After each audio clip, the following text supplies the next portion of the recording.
আমার new year কেমন গেল, বাসায় কেন রান্নাবান্না করলাম, হসপিটালে কি কিছুই করি নাই, সব কিছুই থাকবে আজকের ব্লগে। এর আগে সবাইকে জানাই হ্যাপি নিউ ইয়ার। তো নববর্ষের শুরুর আগের দিন, যেটাকে 31st নাইট হিসেবে আমরা সবাই জানি, ওই দিন সকালবেলা নাস্তায় ছিল হাঁসের মাংস, রুটি এবং সুজির হালুয়া। সবাই নাস্তা করার পরে আজকে রান্নাবান্নায় লেগে যাব, কারণ অনেক কিছু যেহেতু রান্না করতে হবে। তাই বউ শাশুড়ি মিলে রান্না শুরু করে দিলাম। পোলাওটা মাই ভালো রান্না করতে পারেন, তাই মাই রান্না করবে। আমি রান্না করব ডিমের কোরমা, গরুর মাংস এবং চিকেনের স্পেশাল একটা আইটেম। যদিও গরুর মাংসটা আমার চেয়ে মার অনেক বেশি ভালো হয়, তারপরেও ভাবলাম যে আমি আজকে একটু ট্রাই করি। আমি একটা কথা সবসময় বলি যে গরুর মাংস এমন একটা জিনিস যে যেই রান্না করুক না কেন, যেভাবেই রান্না করুক না কেন, মজা হয়েই যায়। বাট আমার গরুর মাংসটা কেন যেন এত বেশি মজা হয় না। আর চিকেনের যে স্পেশাল আইটেমের কথা আজকে বলেছিলাম, সেটা হচ্ছে চিকেন মাঞ্চুরিয়ান। আমার রান্নাগুলোর রেসিপি আমি অবশ্যই শেয়ার করব, কিন্তু সেটা এই পেজে না, ডক্টর ইলমাস ব্লগ 2.0-তে। রান্নাবান্না শেষ করার পরে আমরা বউ শাশুড়ি এবং মেয়ে মিলে একটু বাইরে ঘুরতে গিয়েছিলাম। আর আমি গিয়েছিলাম বেস্ট বাইয়ে। ওইখানে যাওয়ার পরে আমি হসপিটালের জন্য কিছু বাটি, প্লেট এগুলো শপিং করছিলাম। কিন্তু বাইরে যেখানেই যাই না কেন, কিছু কিনতে গেলে আমার আমার বাসার জন্য কিছু কিনতেই হবে। আমার এই সাদা সার্ভিং প্লেটটা এত সুন্দর লাগছে, মনে হলো যে এখানে অনেক কিছু রান্না করে রাখা যাবে, আজকে রাতে এটাই ইউজ করব। তারপরে আমি একটু স্প্রে করার একটা বোতল কিনে নিলাম, গাছগুলিতে পানি দেওয়া যাবে। আমার কিছু জার দরকার ছিল, তো কয়েকটা জার কিনলাম। আর ঘুরতে ঘুরতে এটা আসলে দরকার ছিল না, কিন্তু খুব সুন্দর লাগছে এই ফুড কাভারগুলো। তারপরে আমার একটা অয়েল ব্রাশ করার জন্য ব্রাশ লাগবে, পাটিসাপটা পিঠা বানাতে হবে, সো এটার জন্য এটাও নিলাম। তো টুকটাক এই আমাদের শপিং ছিল। আমার আজকে খুব ইচ্ছা ছিল যে ৩ জন মিলে বাইরে কোথাও খেতে যাব, বাট সেটা আর করা হয়নি, কারণ বাসায় আসার পরে মা আবার রান্নাবান্না করবে এবং আজকে বাসায় আসলে সবাই একসাথে খাবো, তাই আলাদা করে মার সাথে ঘোরা হয়নি।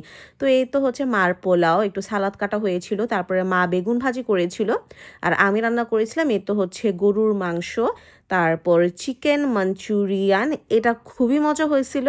আর ছিল ডিমের কোরমা, এটা আমার অ্যাজ অলওয়েজই খুব মজা হয়, আর মার পোলাও সবসময় বেস্ট হয়। তো এই তো রান্নাবান্না করে খাওয়া দাওয়া করে আমরা 31st ঘুমিয়ে পড়েছিলাম, আর কিচ্ছু করি নাই, কারণ পরের দিন সকালে আমাদের হসপিটালে ছিল নিউ ইয়ারের পার্টি। নিউ ইয়ারের পার্টি বলতে বছরের প্রথম দিন আমাদের হসপিটালের সকল স্টাফদেরকে নিয়ে আমরা একটু ছোট খেলাধুলা এবং খাওয়া দাওয়ার আয়োজন করি। এটা মেইনলি আমাদের হসপিটাল স্টাফদের জন্যই একটা প্রোগ্রাম, যাতে ওই দিন তারা খুব এনজয় করতে পারে এবং সারা বছর কাজ করার একটা মোটিভেশন পায়। এবং এই খেলাধুলার পরে প্রাইজ বিতরণী অনুষ্ঠান হয়, তো খুব ভালো একটা দিন কাটে আমাদের। কিন্তু হসপিটালে পিকনিক হওয়া মানে যে হসপিটালে আর কোনো কাজ হয় না, এটা ভাবার কিন্তু কোনো কারণ নেই। ওই দিন 3টা ওটি ছিল, এছাড়াও পেশেন্ট ভর্তি হয়েছিল, এবং সব কাজ কিন্তু আমরা যারা অন ডিউটিতে ডক্টররা ছিলাম, নার্সরা ছিলেন, সবাই করেছেন। এখানে অনেক নার্সদেরকেই দেখবে যে তারা তাদের ইউনিফর্ম পরা আছে, কারণ হ্যাঁ, এই কিছু খাওয়া দাওয়া এবং খেলাধুলার মাঝখানে কিন্তু সমস্ত কাজ 1 বাই 1 করা হচ্ছিল। আমাদের হসপিটাল আর অন্যান্য হসপিটালের মধ্যে আপনি এই ডিফারেন্সটাই দেখবেন। আমাদের যিনি ডিরেক্টর ম্যাডাম আছেন, উনি সব কিছু মাশাআল্লাহ এত সুন্দর করে মেনটেন করে, লাইক এটা আমাদের আরেকটা পরিবার, আরেকটা সংসার। যদি একটা হসপিটাল সুন্দর মতো চলে, অথবা কোনো একটা হসপিটাল যদি ভালো মতো না চলে, তাহলে মনে করবেন এটা কারো একার দোষ বা একার গুণ না, সবার মিলিত একটা প্রচেষ্টা। এবং তার জন্য দরকার হয় সবার মধ্যে সেই বন্ডিংটা, এবং এমন একটা অনুষ্ঠান যদি হয়, তাহলে কিন্তু এই বন্ডিংটা আরও বেশি স্ট্রং হয়ে যায়। তো আলহামদুলিল্লাহ প্রোগ্রামটা খুবই সুন্দরভাবে অ্যারেঞ্জ করা হয়েছিল, খুবই ভালো লেগেছিল। সবাই একসাথে পরে খাওয়া দাওয়া করলাম।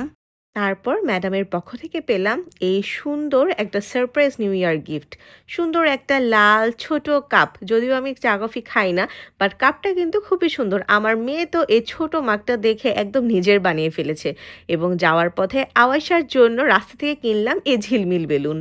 সেও মাশাআল্লাহ খুবই খুশি। তার নিজেরই প্ল্যান ছিল যে মা আমরা কেক কাটবো, তো তাকে এই জন্য একটা বেলুনও কিনে দিলাম, এত সুন্দর একটা আইডিয়া আমাকে দেওয়ার জন্য। এবং আমি কেক নিয়ে এসেছিলাম, বাট কেকের কাহিনী আপনারা সবাই দেখেছেন। আমি অর্ডার দিয়েছিলাম হ্যাপি নিউ ইয়ার লিখে, বাট তারা বলে হ্যাপি বার্থডে বাবা লিখেছে। বিকজ কয়েকদিন আগে যে শাওনের বার্থডে ছিল, তখন তাদেরকে আমি এসএমএস করেছিলাম যে হ্যাপি বার্থডে বাবা, সে এসএমএস ওপেন করে হ্যাপি বার্থডে বাবা লিখে নিয়ে এসেছে।